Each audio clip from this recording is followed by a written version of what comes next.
Hey, I'm Walker. This is Dance Walker Tarot. Not sure what this is yet. Feel like if I didn't just push record, I could dance around doing whatever this is all day. So, bear with me. Get my little space cleared out here, and I'll put a link in the description when I figure out what this is and what I'm talking about, okay? I have a feeling this isn't for everybody. And there's a lot of dark energy. Is this the one? God damn it. Is this the one? Just get it out. Okay. This isn't for everybody. Not only that, but this isn't for children. So I think I'm going to put a sign-in restriction.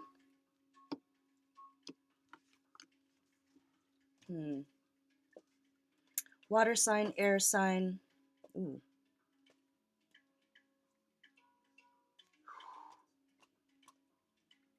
Okay. Well, shit. Okay, this isn't going to be restricted because of me using curse words, although I think I might have to. This is extremely disturbing content that, for whatever reason, either has something to do with somebody, or somebody can learn something from it.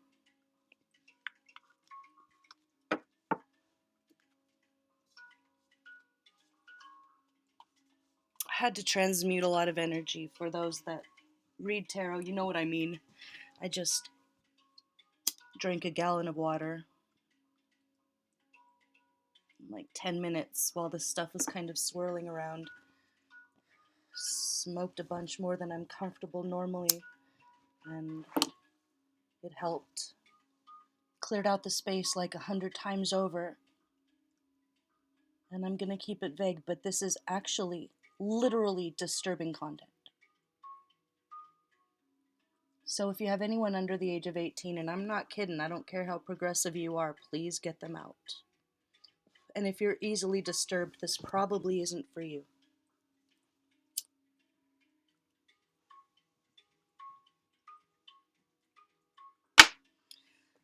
I had a feeling this was coming. Okay.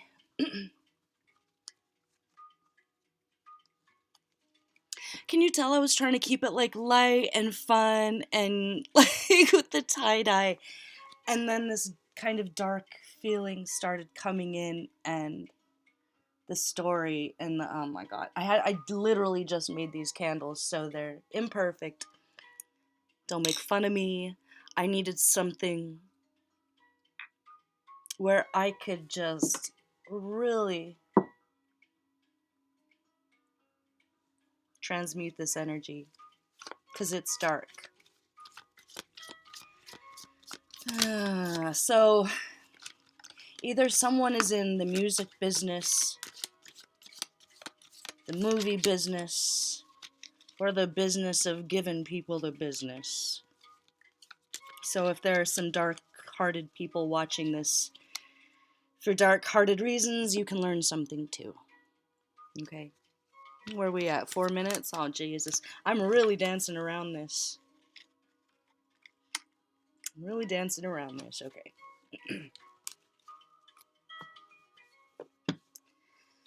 Originally, I'm from Los Angeles, California. If someone's like, who are you? Where are you from? Like, where even are you from? I'm from Los Angeles, California. Originally, Whittier. If you're like, where? If you've ever been to the big white mall in Whittier, look across the street, you'll see some apartment buildings. I was born right in there. So long ago that you used to be able to hear crickets and frogs out the window before everything was everything you see now.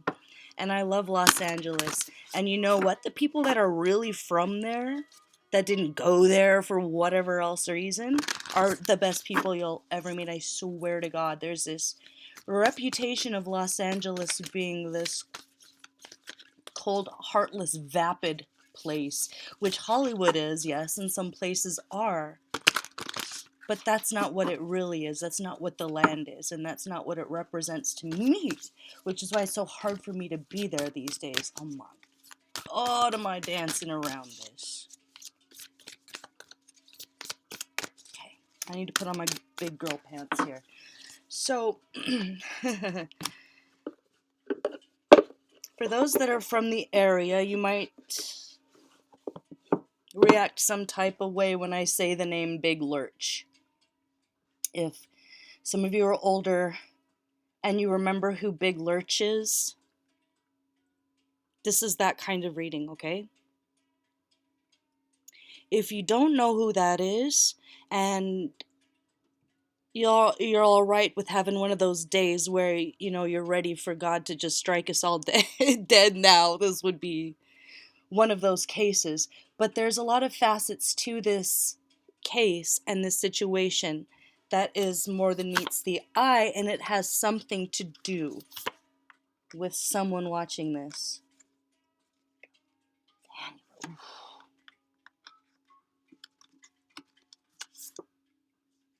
Whoever you are, you're gifted. God. Who you are, if you have a very warrior-like energy, you're kind of a just walk around slaying dragons left and right. You've made yourself very protected. And in a way you're very protected, in a way you're not, because of association. Because of association. God damn it. Okay, the story of Big Lurch here. You got all the kids out, right? I'm not kidding. All the kids are out, right? Jesus. And if me saying Jesus bothers you, this really isn't the video for you. So there was this rapper, and he was a part of a kind of rap that I guess you would call, what, horrorcore? Horrorcore?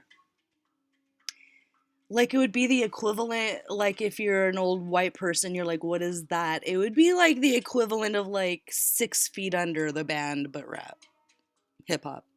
So, all the things, all the really, really dark things, murder, rape, cannibalism, vampirism, all that really, really dark stuff.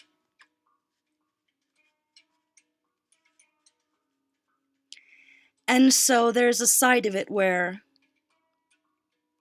you know, the artist, in this case, retroactively saying it was just artistic.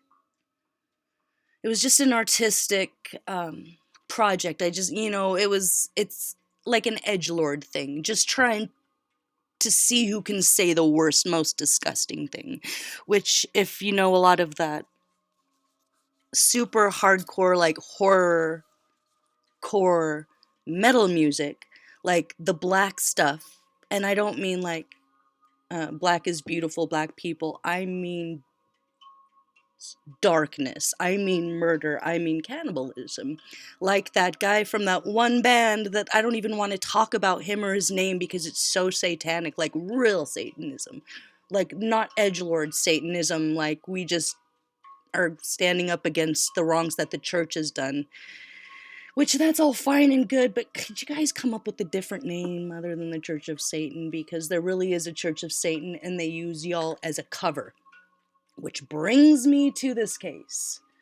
Being part of a horrorcore hip-hop band who was part of a label, who was part of another label, which was a branch off a very dark tree. And it's their MO to make money, period. Okay. Having said that, in this particular case, God, I'm really dancing around this. Big Lurch, he was a member of one of those groups. And it was very dark, and it was really hard for me because I remembered the name, but I couldn't remember the music. I don't know that I'd ever heard it, goddamn it, and I did, and it was awful, and it really is evil. It really is satanic, you know. I'm for self-expression and art, but if it's fueling demons, I don't want any part of it, you know. And so I think that in this case, one thing led to another. One thing led to another being he got into a car accident, right? And got really, really hurt. And for whatever reason, he was self-medicating with PCP. Okay, so like lesson number 1, don't use PCP to self-medicate for pain. B, know that if you're part of a label that is encouraging songs like this, music like this, and if it's not that, it's behind the scenes, and you know what I mean. It's the you do this and you're part of the club. You don't do this and you're not part of the club. And they make it seem like there's some sort of an esoteric value to it, but it's not. It's literally just to degrade you and blackmail you later, have blackmail material later. For a lot of you that are considering going that route, don't do it. Don't sign up for it. You're not really a part of anything except like a spider pit. And they will use you and spit you out. In this case, his label, instead of getting him help, right? Like he's obviously on drugs and obviously heading for, if not a downward spiral, some serious mayhem. Or literal death. And instead of doing the right thing, this label, which will remain nameless, which is connected to another label, which will remain nameless, that you all know that's always seeming to pop up here and there. They provided him with more PCP. Okay. They provided him with more PCP because it was fueling this dark creation that he was a part of talking about these things and singing about these things and benefiting, that they're benefiting off of it. And he's getting, more sick and more sick until it finally came to a head. He was living with some people, and let's go with what he says happens. He just woke up the next day after doing a bunch of PCP with some people there, and he was covered in blood and staring at the sky in a complete daze. Okay.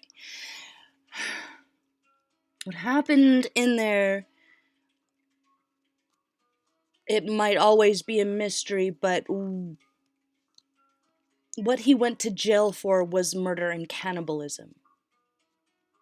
I don't really want to say anything other than that.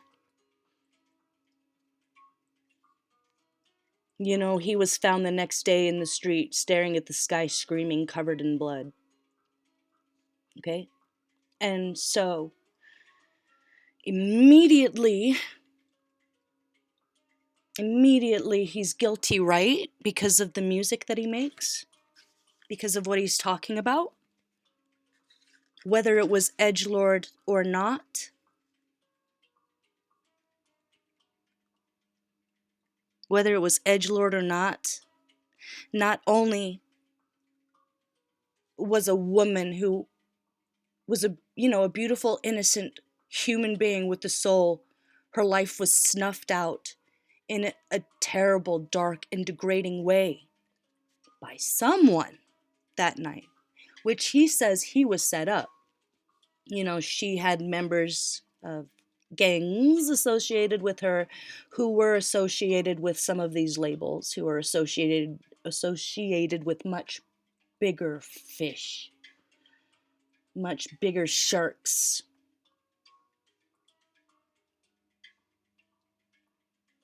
So he went to trial and he went to prison. And he maintains to this day, and actually so does the woman who was murdered that night. Her own mother thinks that there was a setup and something wasn't all the way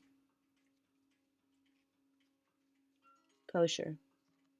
Something there was, the amount of PCP that they had both ingested was beyond even what drug addicts would consume. And he was just like, I never would have done that much. Like, I know she never, it was like, Okay, I'm not going to get into it. But just as a thought exercise, how many more hits on his site, their website, album sales, all publicity is good publicity, plus feeding demons. So there is a dark underworld, esoteric side to mayhem. And acts like drinking blood and cannibalism. I'm just going to say it. So for some of you, this message is that you will be asked to take part in something that is degrading to you, and it has no esoteric value. And it's literally just to make money, or to feed whatever demons are fueling them.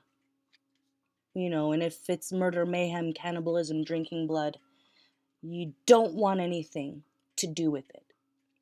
Because those bonds or those chains, whatever contract that is, it lasts longer than just this life. Your freedom is gone. And they'll do with you what they want. These record labels, these old boys clubs, these special access societies that revolve around the lie that somehow degrading yourself will give you power. For someone else who that's not the case and you're still watching this, you're involved with someone. If you're like a nice girl, and you just kind of like a guy who's a bit rough around the edges or something, and he might happen to be a part of the business, like I said, whether it's the music business, the movie business, or the giving people the business. I'll keep it at that. This is a warning to you. They might not have as much control as they think they do, you think they do, or see you could end up in a coffin with everyone you love going to your funeral. Not victim blaming at all here. Please don't see it that way, because how could you ever know something like that was going to happen? Okay, well, for whoever is listening and this applies, there are red flags there. Look at the symbology around them. I mean, do they have like a lot of, like, it's obviously satanic, like inverted crosses, devil horns, blood, like weird vampire stuff. And you're just like, it's just edgelord, whatever. Some people are just trying to balance out their darkness. Let's not have too much sympathy for the devil here, okay? Because you could end up in a coffin.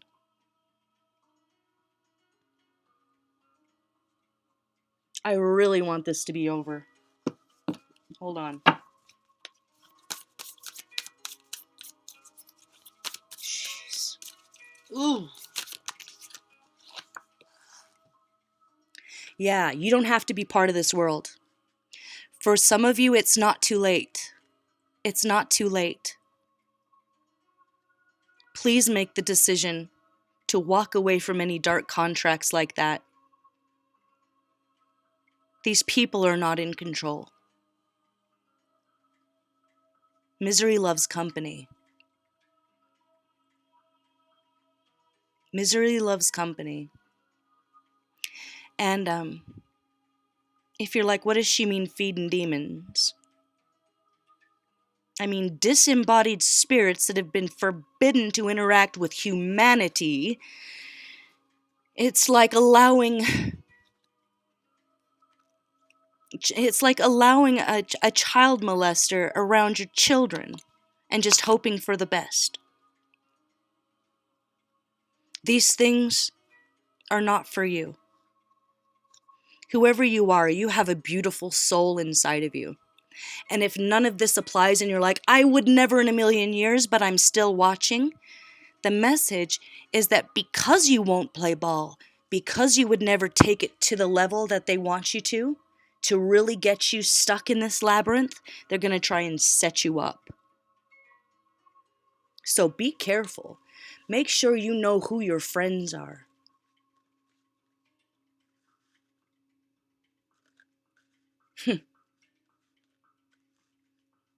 I was watching this video on YouTube, and I'm going to keep this just as vague as I possibly can.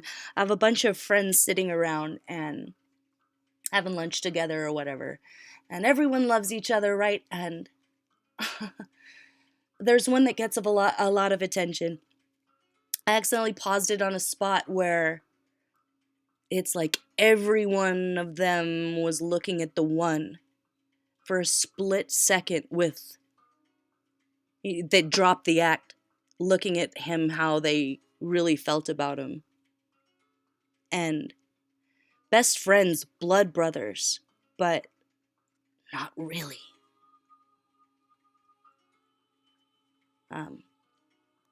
Would your friends be your friends if you had nothing? Would your friends be your friends if you refused to take part in this weird, dark stuff that maybe you start off seeing it as like an edgelord thing, which, like I love metal music, I love Slayer. If you know me, I really do believe in artistic expression and expressing your dark side, and everyone has a chance. But in this situation, it's warning you that what is edgelord Satanism is going to literally turn into actual Satanism, and I promise you don't want any part of that. However dark-sided you are, whoever you are, at your core, you want freedom. And this will not bring you power. This will not bring you freedom. This will bring you the exact opposite. You will end up naked, covered in blood, and screaming at the sky.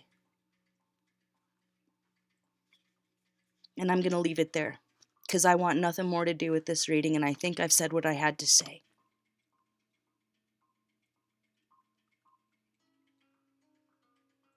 All right, whoever you are, my heart is with you. Do the right thing. I'm Walker. This is Dance Walker. Tear the next one. Bye-bye.